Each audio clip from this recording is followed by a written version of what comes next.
Selamat pagi Bapak Ibu yang dikasihi Kristus, kita akan mendengarkan firman Tuhan di pagi hari ini, tapi terlebih dahulu kita berdoa. Bapa di dalam sorga, terima kasih atas waktu kesempatan yang Kau berikan kepada kami untuk mendengarkan kebenaran firman yang menjadi kekuatan dalam kehidupan kami. Tolong bantu kami Tuhan untuk memahami, mengerti dan melakukannya dalam hidup kami, sehingga hidup kami ini hidup yang tetap bersukacita di dalam Tuhan. Di dalam nama Yesus kami berdoa. Amin. Firman Tuhan buat kita pada pagi hari ini yaitu yang tertulis dalam Kitab Ulangan pasal 3 ayat 24. Saya akan membacakan demikian firman Tuhan. Ya Tuhan Allah, Engkau telah mulai memperlihatkan kepada hamba-Mu ini kebesaran-Mu dan tangan-Mu yang kuat. Sebab Allah manakah di langit dan di bumi yang dapat melakukan perbuatan perkasa seperti Engkau?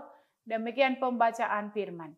Bapak Ibu yang dikasihi Kristus Yesus, kebesaran Tuhan yang menolong dan memelihara umat manusia melalui tangannya yang kuat, pantas kita syukuri dan memujinya di dalam kehidupan kita sehari-hari.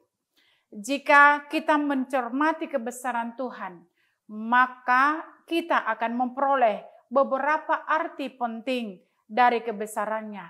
Yakni yang pertama, karena Tuhan itu maha besar, maka Tuhan layak dipuji dan disembah karena kebesarannya.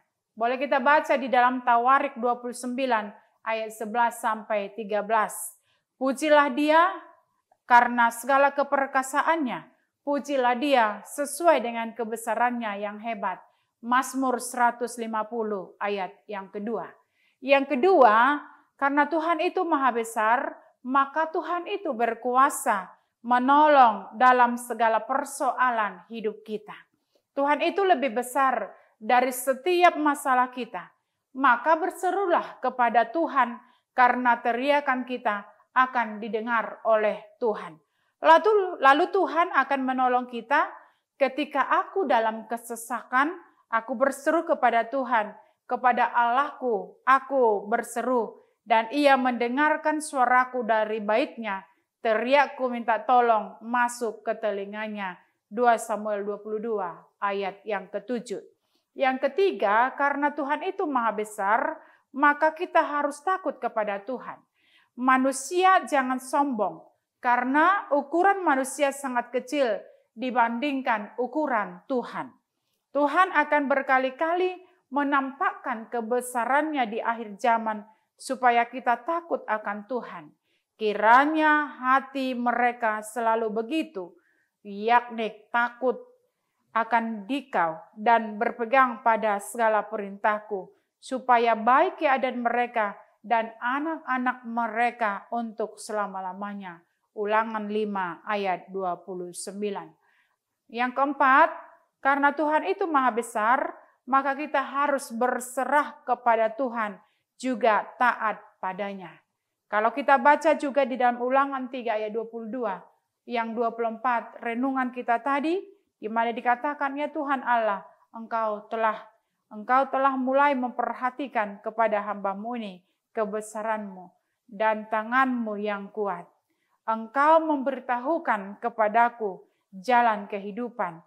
Di hadapan-Mu ada sukacita berlimpah-limpah. Di tangan kanan-Mu ada nikmat senantiasa. Mazmur 16 ayat 11. Bapak Ibu yang dikasihi Kristus, adalah hal yang biasa kalau kita merasa kagum atau mungkin takut bahwa negeri atas sesuatu yang belum pernah kita lihat. Lain halnya kalau kita melihat kebesaran Tuhan. Kekaguman itu akan melahirkan iman, rasa hormat untuk semakin mengasihinya, bukan menghindar menjauhinya, namun menjadi rindu untuk mendekat. Hamba Tuhan sering melihat ilah atau Allah di dunia ini berbuat sesuatu, namun tidak sehebat apa yang dilakukan Tuhan yang hidup. Hamba Tuhan mengaku semakin menyadarkannya akan kebesaran dan kekuatan tangan Tuhan. Dan tentu semuanya itu bertujuan meyakinkan umatnya agar semakin mempercayai dan mengasihinya. Bapak Ibu, Melihat hasil karya ciptaan dunia ini pun sudah menimbulkan iman percaya kepada Tuhan. Apalagi perbuatan besar Tuhan kepada umatnya Israel yang menyeberangkan mereka ke tanah yang dijanjikan.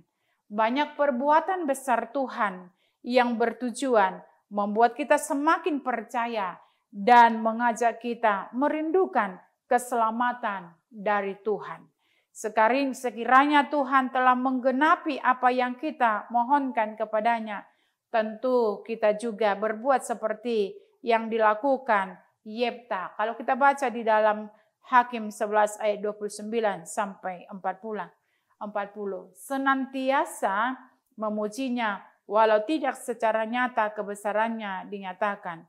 Apalagi kalau Tuhan menyatakan kebesarannya dan tidak menunda kemuliaannya dinyatakan, walaupun di dalam perbedaan seperti Paulus dan Petrus. Kalau kita baca di dalam Galatia 2 ayat 11 sampai 14. Karena itu nyatakanlah apa yang berkenan kepada Allah setelah melihat kebesarannya yang dilakukannya dalam kehidupan kita.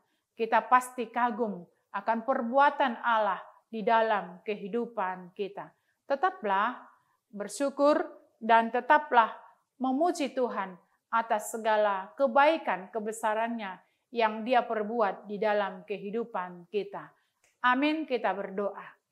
Kami bersyukur untuk firman-Mu yang mengingatkan kami melalui firman bahwa kami harus bersaksi dalam kehidupan kami atas kebesaran-Mu yang Kau nyatakan dalam kehidupan kami. Melihat segala ciptaan-Mu, kami tercengang. Tetapi biarlah itu semua menumbuhkan iman percaya kami, supaya kami semakin meyakinkan diri kami bahwa Engkau adalah Allah yang hidup, yang selalu memberkati kehidupan kami. Terima kasih Tuhan, berkati kami di dalam setiap perjalanan kehidupan kami. Jauhkan mara bahaya sakit penyakit. Tuntun pelihara, tambahkan rezeki dalam kehidupan kami. Terima kasih Tuhan. Inilah doa dan harapan kami yang kami naikkan hanya di dalam satu nama, yaitu Yesus Kristus Tuhan dan Allah kami. Amin. Terimalah anugerah Tuhan. Anugerah Tuhan kita Yesus Kristus dan pengasihan daripada Allah Bapa dan persekutuan Roh Kudus menyertai kamu sekalian. Amin. Salam, selamat pagi, selamat beraktivitas. Tuhan Yesus memberkati.